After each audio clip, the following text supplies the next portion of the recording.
Welcome to Nature Walk, the podcast where we explore the fascinating stories of the natural world. I'm your host, David, and I'm excited to share another intriguing tale with you today. As we take our first steps on this journey, let's travel to the sun-kissed savannas of Kenya, where a tiny yet mighty creature is making headlines. The giant African harvester ant, a species renowned for its impressive seed harvesting abilities, has become a prized commodity in the global pet trade. These ants are highly sought after by collectors and enthusiasts who keep them in specialized formicaria, allowing them to observe the intricate social dynamics of these tiny creatures. However, this growing demand has raised concerns among conservationists, who warn that the unsustainable harvesting of queen ants could have devastating consequences for local ecosystems. In Kenya, where the giant African harvester ant is native, the removal of queen ants can lead to colony collapse, disrupting the delicate balance of the grasslands and potentially threatening biodiversity. Moreover, the introduction of non-native ant species to new environments can wreak havoc on local ecosystems, as we've seen with other invasive species. The trade in these ants is largely unregulated, with many collectors and sellers operating outside of the law. In fact, a recent study found that over a quarter of the ant species traded online in China were not native to the country, despite laws prohibiting their importation.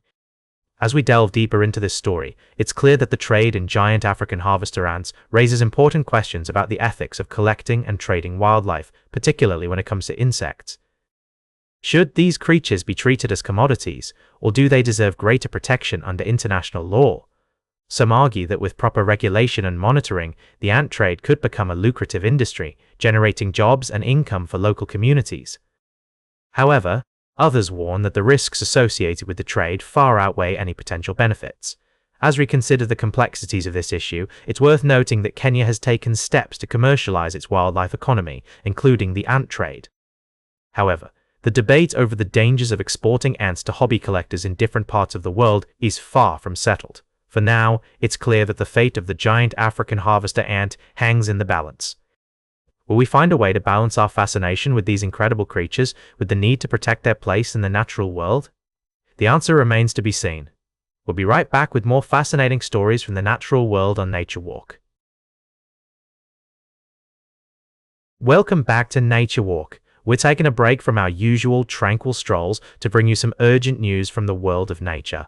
A powerful cyclone has struck the coast of Western Australia, bringing with it devastating winds and rainfall that have left a trail of destruction in its wake. Tropical cyclone. Narelli made landfall in Coral Bay as a Category 3 system, unleashing a deluge of rain and gale-force winds that have cut off the town of Exmouth in every direction. The storm has caused widespread damage, with roofs torn off homes, trees uprooted, and power lines downed. The airport has also been significantly damaged, with flights cancelled until further notice. But it's not just the human residents of Exmouth who have been affected by the cyclone. Local conservation groups are reporting devastating scenes along the Ningaloo coastline, with countless seabirds, turtle hatchlings, fish, sea snakes, and other marine animals washed up on shore. The storm has also caused significant damage to crops in the region, and 30 pastoral properties have received extensive damage. As the people of Exmouth begin the long process of recovery and rebuilding, the Western Australian government has announced relief payments of between $1,000 and $4,000 to help those affected by the cyclone. Premier Roger Cook has pledged his support for the community, saying, "We've got your back and help is coming." The full extent of the damage is still being assessed, but it's clear that this cyclone will have a lasting impact on the people and wildlife of Western Australia.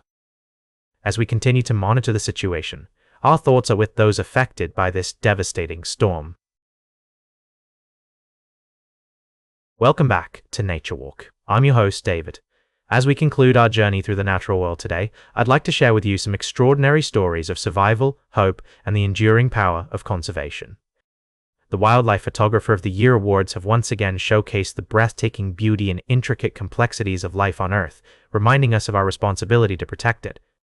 One image that particularly stands out is by Austrian photographer Josef Stefan, who won the Nuvian People's Choice Award with his captivating photograph of a lynx playing with a rodent. This isn't just a moment of whimsy in the wild, it's a testament to conservation efforts.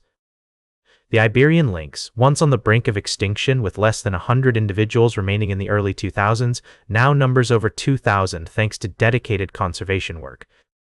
Yosef's image not only highlights the beauty of this rare species, but also serves as a symbol of hope, demonstrating what can be achieved when we prioritize and act upon conservation. Another notable mention is Christopher Piatkow's serene photograph of a polar bear family, which tells a story of endurance in a world where survival is increasingly uncertain. Polar bears face numerous challenges, from melting ice caps to scarcity of food, making every moment of tranquility a fleeting glimpse of hope. This image reminds us of the urgent need for climate action and the importance of preserving habitats for these magnificent creatures. The runners-up in the competition also presented compelling stories. Alexandra Brisson's image of flamingos in flight against the backdrop of power lines in Namibia poignantly contrasts beauty with the harsh realities of human expansion. Kohenagira's photograph of a sika deer, its antlers locked in a fatal embrace, served as a stark reminder of the struggles for survival in the natural world. Will Nichols's enchanting scene of bear cubs dancing in the headlights, while risky for the subjects, frames a rare and precious moment of innocence and playfulness. These images, soon to be exhibited at the Natural History Museum in London, are more than just photographs. They are narratives of life, death, struggle, and hope. They challenge us to reflect on our relationship with nature and our impact on the world around us. As we navigate the complexities of human existence and its effects on the planet, these stories from the wild remind us of the beauty, resilience, and fragility of life. That's all for today's Nature Walk. Remember to like, share, and subscribe, and until next time, keep exploring your natural world.